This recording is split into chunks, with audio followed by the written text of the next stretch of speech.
le savez, mesdames, messieurs, la France vit toujours au temps féodal. Preuve en est nos maisons, qui sont comme des petites forteresses. Elles sont closes d'une enceinte impénétrable qui rend invisible la haie de Thuya. Alors au sud, c'est plutôt la haie de Laurier-Rose, mais c'est à peu près la même chose. Une idée tellement conne qu'elle me donne des sérieuses envies, mesdames, messieurs, de glyphosate. Une idée qui, bien évidemment, nous vient des pays du bonheur et du bon goût, ceux qui forment l'Amérique du Nord. Arrivé en France dans les années 60, le cèdre du Canada et le cèdre rouge, car il y a deux espèces principales de Thuya, ont été plantés massivement dans les années 80 et 90 et continuent à l'être, moins, mais tout de même. Alors l'avantage de cette horreur qu'est le Thuya est indéniable. Premièrement, ce n'est pas cher, le plant est à 12 balles dans les jardineries. Deuxièmement, ça pousse vite. Troisièmement, ça ne perd pas ses feuilles, vu que le Thuya est un conifère. Quatrièmement, ça ne nécessite qu'un petit coup de taille-haie électrique 2 fois l'an, en théorie. Et cinquièmement, et de l'autre côté du mur que cette haie de Thuya forme, on ne voit strictement rien. Bref, on est chez soi, dans son jardin, on n'est pas vu de l'extérieur, et surtout des voisins. Alors les paysagistes, qui ne connaissent rien au bonheur, appellent ça le béton vert. C'est un écran, un béton vert devant la fenêtre. Les Thuya, cet élu vert rêverait de les voir disparaître. Pour moi, j'y vais carrément cet Attila, parce que là où Thuya se place, rien ne pousse et tout trépasse. C'est un alexandrin.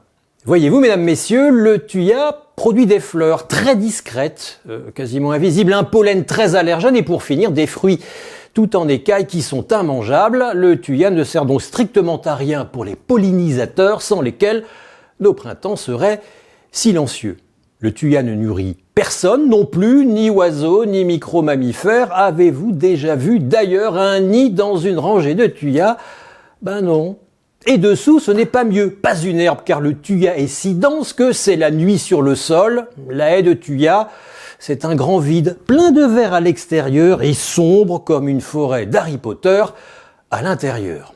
Que de la gueule le Thuya. Une sale gueule en plus, car comme le Thuya entretient dans son sein un microclimat humide, il attire plein de champignons tels que les Phytophthora et des insectes comme le bupreste du genévrier qui l'attaquent, le vident et le rendent tout brun. Bref, encore plus moche, sauf quand un hiver plein de jours de gel le débarrasse de ses intrus. Or, pas de chance, de gel, il n'y en a plus beaucoup avec le changement climatique. Et en été, la tendance est plutôt à la canicule, laquelle dessèche vite le Thuya qui, en quelques semaines, se transforme en un formidable allume barbecue, une étincelle et hop, le Thuya flambe.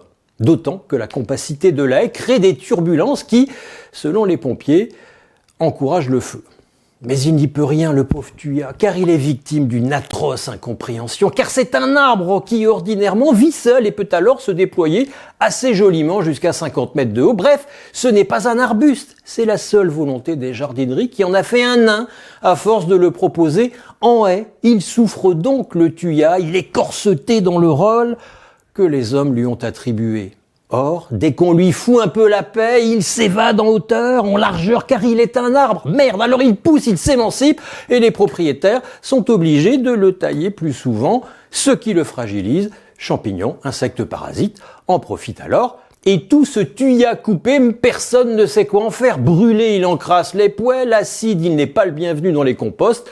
Leur arrivant en grand volume, les déchetteries ne savent pas quoi en faire.